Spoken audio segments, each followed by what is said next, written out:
Hey guys, and welcome back to my channel. If you're new here, my name is Kaylee June and I'm a fashion and beauty photographer based in Australia. And recently I've created this channel to reach out to a lot of creative freelancers and small business owners alike to really help you along with your businesses and talk about all things freelance because it's something that I really enjoy and I really want to keep doing. So today's video is going to be all about should you create an Instagram theme as a creative? Now, this is a really tough one to answer and it's a tough question. I think there's a lot of points to this that need to be considered, and I think as creatives it's a really tough thing to have to deal with it being so popular on Instagram for people to have themes and very set, aesthetically pleasing looking feeds.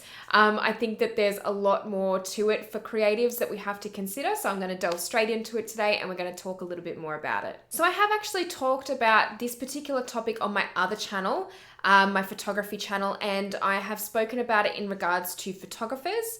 And at the end of the day, I really didn't believe that photographers need to have a set theme. I think it really depends on your style of photography. But I think at the same time, there's people that do enjoy having those themes and do enjoy creating their work to go with that theme of Instagram. And I think that that's completely fine too. But today I'm going to talk a little bit more broadly in terms of a lot of different creatives out there. So whether you're a graphic designer, whether you're an artist or an illustrator, whether you are a photographer or another type of creative person, I think we can talk a little bit more about some of the points that come along with this and whether you should create a theme or not. So first up, I think it's really important to have some sort of cohesiveness with your feed. But this doesn't necessarily mean having a set Instagram theme of set colors and a set aesthetic. This can be varied and it can evolve as you go along. So I don't think that there's any real need to have an Instagram theme as a creative, but I do think that there's a few things that should be considered when you're looking at the aesthetics of your feed overall. So as I said, themes are pretty and they're aesthetically pleasing to look at on Instagram, which is part of the reason why a lot of people will gain a very big audience if they have a very good theme or if they have a very good look with their feed. But I don't necessarily think this is the only way to make your feed attractive or to make it look good. I think there's other ways and smaller changes that you can make to make it look very aesthetically pleasing without necessarily having to photograph the same type of content over and over and over again and have the same color scheme over and over and over again. I think we can move away from that as creatives. We don't need to do that. There's always going to be people that prefer to do that and prefer the look of their feed that way, and that's completely fine, and everyone's entitled to do what they really want to do with their feeds. I think, as I said, there are ways that we can make it look more cohesive without going to that extent. I think one of the problems about creating a theme for creatives as well is that a lot of the time we feel like we're limited with what we can post. We can't post what we really want to because it doesn't fit with our theme or something along those lines. And I think that that's why it's important to maybe not go down that road if that's how you're feeling with your own work. We're going to talk about now a couple of little things that will really help to add that aesthetic element to your feed overall.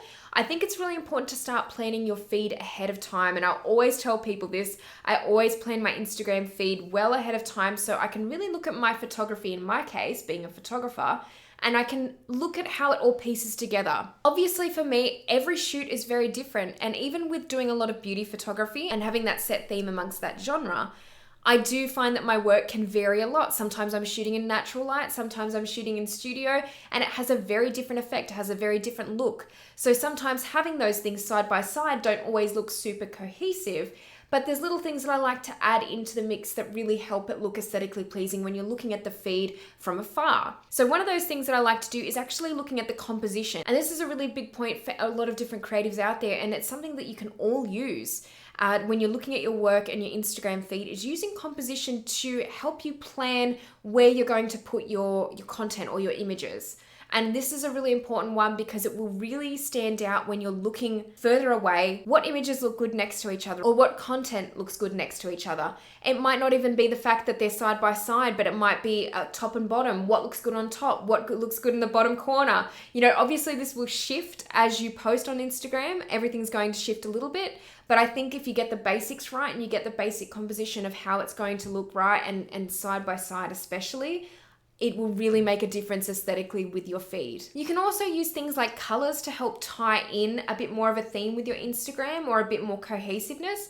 So it's really up to you and really up to your style of work though. I think the thing is too that we have to remember is a lot of creatives like illustrators or interior designers or even photographers, we all kind of have our own style of doing things anyway. We all have our own style of work. So essentially that can be the theme for Instagram. That can be one of the main things that makes it aesthetically pleasing. It's something that happens as you evolve with your work, as you grow with it. So sometimes beginners might not always find that they do have that style, and that's okay, but it's something that does come with time and it's something that you do develop.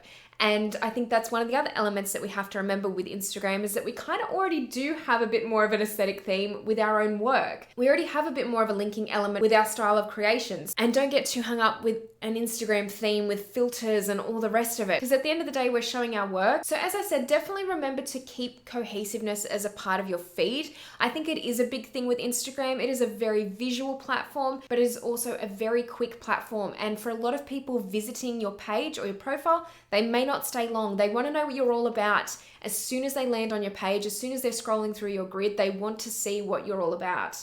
And as long as you've got that kind of linking factor between your work, between your content, I think that that's completely fine. You don't need to go to the extent of posting the exact same pieces of content with the exact same colors.